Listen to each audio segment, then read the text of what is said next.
जय माता दी। आप सभी भक्तों को सादर प्रणाम। माता रानी की कृपा सदा सर्वदा आप सभी के जीवन पर बनी रहे। भक्तों, आज की इस वीडियो में आप सुनेंगे नवरात्रि के तीसरे दिन सुने जाने वाली श्री दुर्गा सप्तशती के अध्याय का पाठ। श्री दुर्गा सप्तशती चौथा अध्याय। इंद्रादि देवताओं द्वारा देवी की स्तुति। महर्षि मेधा बोले, देवी ने जब पराक्रमी दुरात्मा महिषासुर को मार गिराया और असुरों की सेना को नष्ट कर दिया, तब इंद्रादि समस्त देवता अपने कंधे तथा गर्दन को झुकाकर भगवती की स्तुति करने लगे। जिस देवी ने अपनी शक्तियों से यह जगत व्याप्त किया है और जो समस्त देवताओं तथा महर्षियों की पूजनीय है, उन देवी जगदम्बा को हम भक्ति पूर्वक नमस्कार करते हैं। वे हम सबका कल्याण करें, जिनके अतुल प्रभाव और बल का वर्णन भगवान विष्णु, शंकर और ब्रह्मा जी भी नहीं कर सके। वे चंडिका देवी इस संपूर्ण जगत का पालन करें और अशुभ भय का नाश करें। पूर्ण आत्माओं के घरों में तुम स्वयं लक्ष्मी रूप हो, पापियों के यहाँ दरिद्रता रूप, शुद्ध अंतःकरण वाले पुरुषों के हृदय में बुद्धि रूप, सत्पुरुषों में श्रद्धा रूप और सत्कुल में उत्पन्न पुरुषों में तुम लज्जा रूप होकर उनके घरों में निवास करती हो। हम उन भगवती दुर्गा को नमस्कार करते हैं। हे देवी, इस विश्व का पालन करो। हे देवी, तुम्हारे अचिंत रूप असुरों का नाश करने वाली भारी पराक्रम तथा समस्त देवताओं और दैत्यों के सम्मुख युद्ध में प्रकट हुए जो तुम्हारे अद्भुत चरित्र हैं, उनका हम किस प्रकार वर्णन करें। हे देवी, तुम संपूर्ण जगत की उत्पत्ति का कारण हो। सत्व, रज और तम तीनों गुण होते हुए भी आप में दोषों का अभाव है। हे देवी, भगवान विष्णु, शंकर आदि किसी देवता ने तुम्हारा पार नहीं पाया। तुम ही सबकी आश्रय हो। यह संपूर्ण जगत तुम्हारा ही अंश रूप है, क्योंकि तुम सबकी आदिभूत प्रकृति हो। हे देवी, जिसके उच्चारण से संपूर्ण यज्ञों में सभी देवता तृप्ति लाभ करते हैं, तुम स्वाहा हो, तुम ही पितरों की तृप्ति का कारण हो, इसलिए सब तुम्हें सुधा कहते हैं। देवी, विद्या जो मोक्ष देने वाली है, तुम अचिंतनीय महाज्ञान स्वरूपा हो। तत्वों के सार को जानने वाले, संपूर्ण दोषों से रहित, मोक्ष की इच्छा करने वाले मुनिजन जिसका अभ्यास करते हैं, वह तुम ही हो। तुम वाणी हो, तुम रूप हो, तुम ही निर्मल हो तथा तुम ही यजुर्वेदु तथा उद्गीत के सुंदर पदों के पाठ करने वाले सामवेद की आधार रूप हो। तुम ही भगवती हो। तुम इस विश्व की उत्पत्ति एवं पालन के लिए तुम वार्ता के रूप में प्रकट हुई और तुम ही संसार की पीड़ा हरने वाली हो। देवी, जिससे सारे शास्त्रों का ज्ञान होता है, वह मेधा शक्ति तुम ही हो और दुर्गम भवसागर पार कराने वाली नौका भी तुम ही हो। लक्ष्मी रूप में विष्णु भगवान के हृदय में निवास करने वाली और भगवान चंद्रशेखर द्वारा सम्मानित गौरी देवी भी तुम ही हो। मंद मुस्कान से शोभित निर्मल पूर्ण चंद्र के बिंब के समान और उत्तम सुवर्ण की मनोहर कांति से कमनीय तुम्हारे मुख को ही देखकर महिषासुर क्रोध में आया। यह बड़े आश्चर्य की बात है। हे देवी, तुम्हारा यही मुख जब क्रोध से भरकर उदय काल के चंद्रमा की भांति लाल हो गया और तनी हुई भवों के कारण विकराल हो उठा, उसे देखकर महिषासुर प्राण नहीं निकले। यह बड़े आश्चर्य की बात है। आपके कुपित मुख को देखकर कौन जीवित रह सकता है। हे देवी, तुम प्रसन्न हो। तुम्हारे प्रसन्न होने का इस जगत का अद्भुत होता है।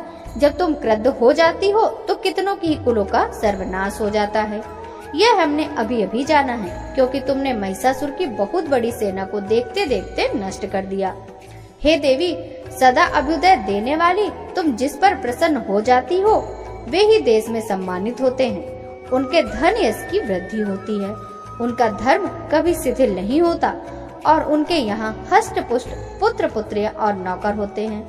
हे देवी, तुम्हारी कृपा से ही धर्मात्मा पुरुष प्रतिदिन श्रद्धा पूर्वक यज्ञ और धर्मानुकूलन आचरण करता है और उसके प्रभाव से स्वर्ग लोक पाता है, क्योंकि तुम तीनों लोकों में मनवांछित फल देने वाली हो।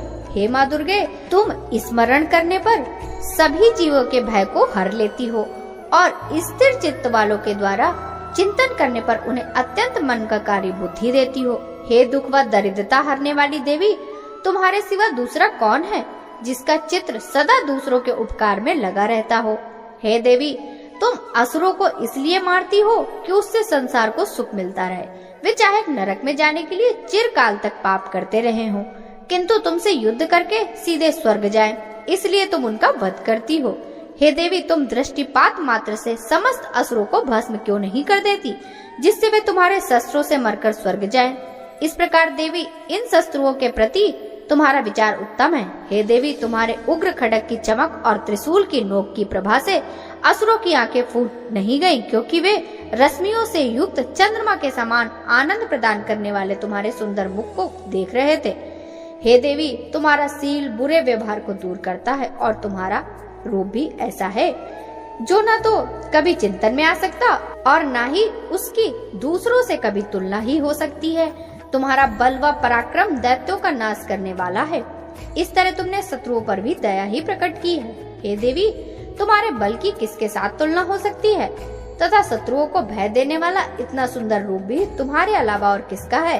हृदय में कृपा और युद्ध में निष्ठुरता, ये दोनों बातें तीनों लोकों में केवल तुम्हें ही देखी गई हैं। हे माता, युद्ध भूमि में शत्रुओं को मारकर तुमने उन्हें स्वर्ग लोक में पहुंचाया है। इस तरह तीनों लोकों की तुमने रक्षा की है, तथा उन समस्त असुरों जिनमें हमें भय था, उनको नष्ट करके तुमने हमारा भय नष्ट किया। तुम्हें हमारा नमस्कार है देवी। तुम सूल एवं खड्ग से तथा घंटे की ध्वनि और धनुष को घुमाकर पूर्व, पश्चिम, उत्तर तथा दक्षिण दिशा में हमारी रक्षा करो।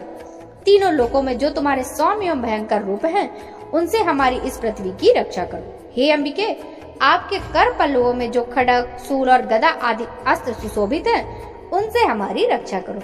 महर्षि मेधा बोले, इस प्रकार जब देवताओं ने जगत माता भगवती की स्तुति की और फिर नंदन वन के पुष्पों तथा गंध चंदन आदि के द्वारा उनका पूजन किया और फिर सबने मिलकर जब भक्ति पूर्वक उन्हें दिव्य धूपों की सुगंधि निवेदन की, तब देवी ने प्रसन्न होकर कहा, हे देवताओं, तुम सब मुझसे मनवांछित वर मांगो।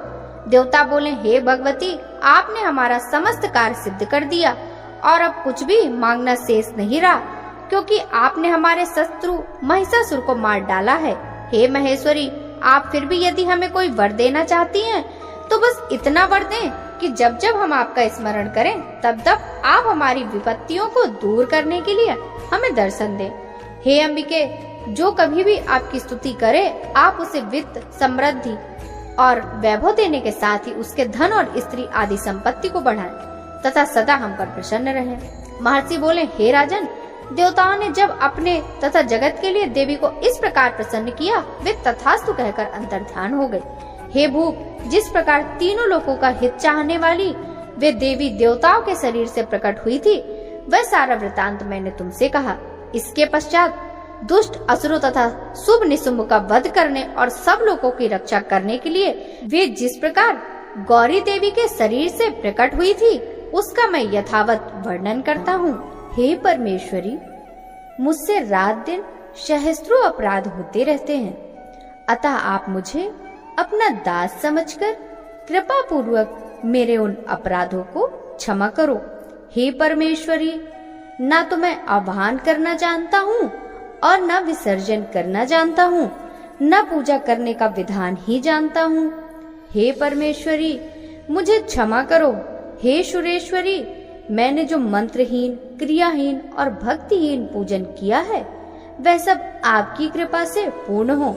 सैकड़ों अपराध करके भी जो भक्त आपकी शरण में आकर केवल जगदम्ब कहकर पुकारता है, वह उस दुर्लभ गति मोक्ष को प्राप्त करता है, जिसे ब्रह्मादि देवगण भी पाने में असमर्थ होते हैं। हे जगदम्बिके, मैं अपराधी हूँ, किंतु आपकी शरण में आया हूँ।